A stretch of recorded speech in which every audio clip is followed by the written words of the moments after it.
Assalamualaikum warahmatullahi wabarakatuh.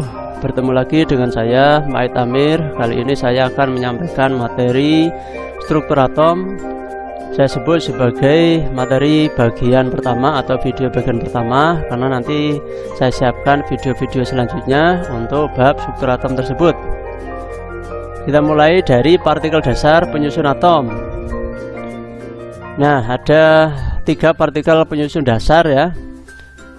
Penyusun dasar atom, yang pertama adalah elektron, yang kedua adalah proton, dan yang ketiga adalah neutron.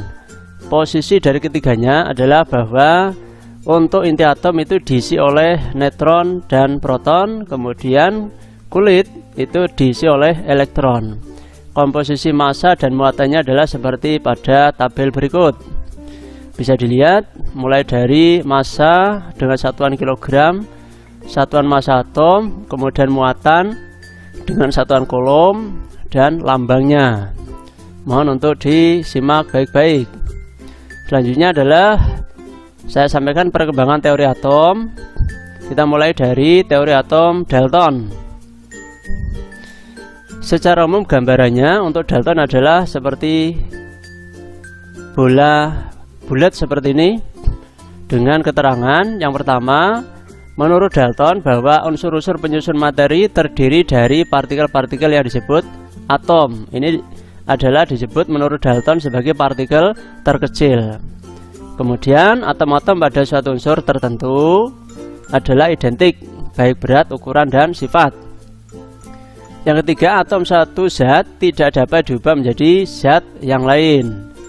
Yang keempat, pada reaksi kimia terjadi penggabungan atau pemisahan atom sehingga susunan berubah tetapi tidak ada atom yang hilang.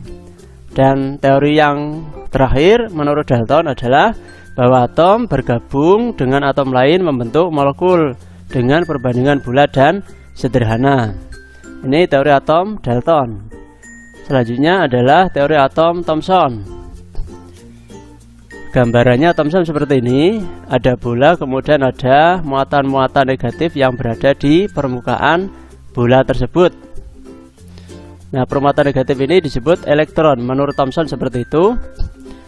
Jadi, atom merupakan satu bola pejal bermuatan positif, di mana pada tempat tertentu di dalam bola tersebut terdapat elektron-elektron tersebar merata dan bermuatan negatif.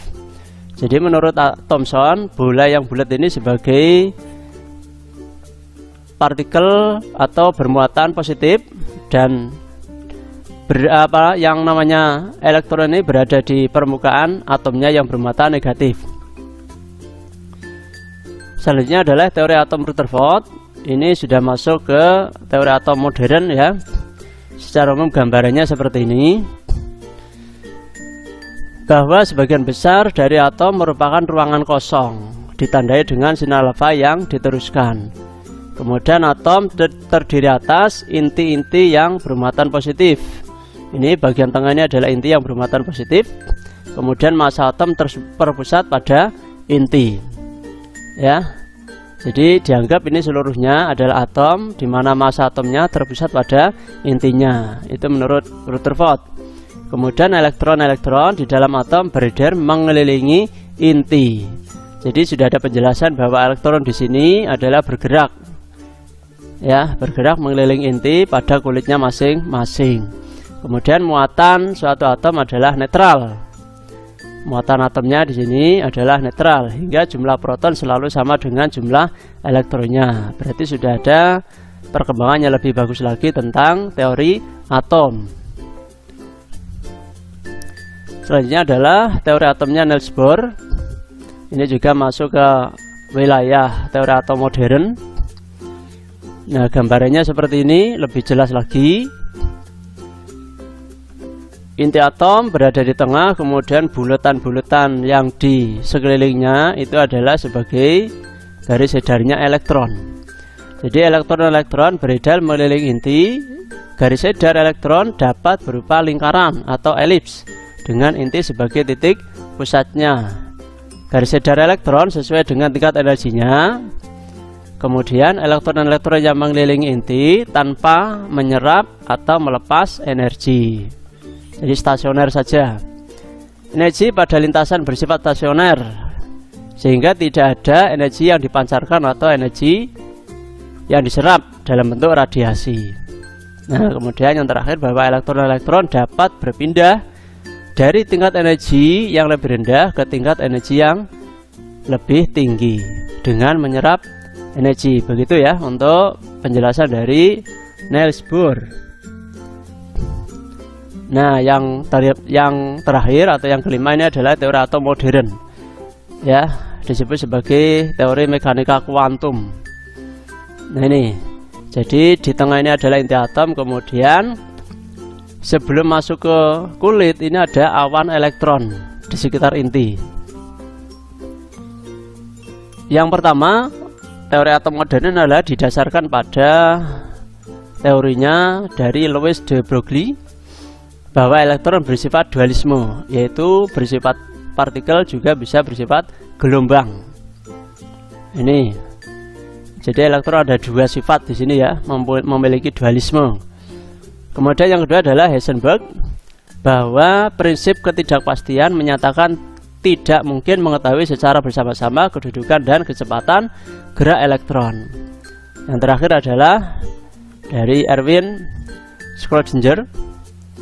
Mohon maaf kalau di dalam melafalkan nama-nama tersebut mungkin kurang pas. Ini Erwin berhasil menemukan persamaan gelombang untuk menggambarkan gerakan elektron dalam atom. Jadi kesimpulannya bahwa menurut model atom modern, kedudukan elektron tidak bisa dipastikan, hanya merupakan kebolehjadian. Jadi ternyata mengungkap atom tersebut ini begitu sulitnya ya. Padahal atom ini adalah sebuah partikel yang sangat kecil. Ini materi-materi yang berkaitan dengan teori atom.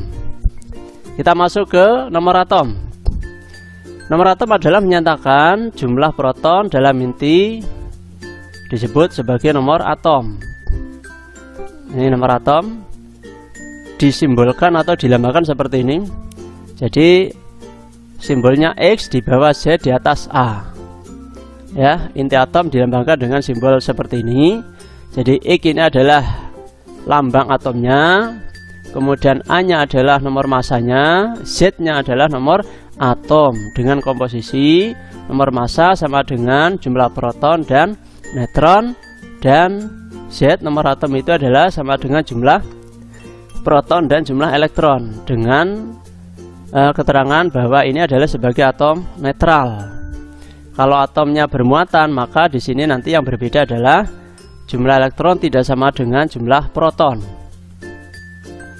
Contoh, misalkan kita menentukan nomor atom, nomor massa, jumlah proton, jumlah elektron dan neutron dari unsur 11Na dengan nomor massa 23 dan 11Na plus dengan nomor massa 23. Bagaimana komposisi nomor atom, nomor massa dan jumlah elektron, proton dan neutron? Bisa dilihat di slide ini. Ya, nomor atomnya adalah 11, nomor massanya 23 dan elektronnya 11. Sama dengan jumlah proton. Nah, neutronnya adalah nomor massa dikurangi nomor atom, ketemu 12. Mohon untuk disimak, dipahami betul-betul.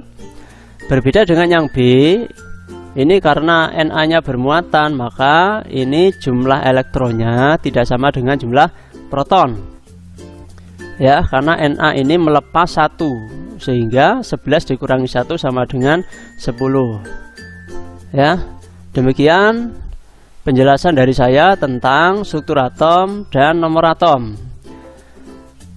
Mohon untuk disimak kembali, dibaca ya, jangan sungkan-sungkan untuk membaca buku, mencari wawasan yang berkaitan dengan materi ini.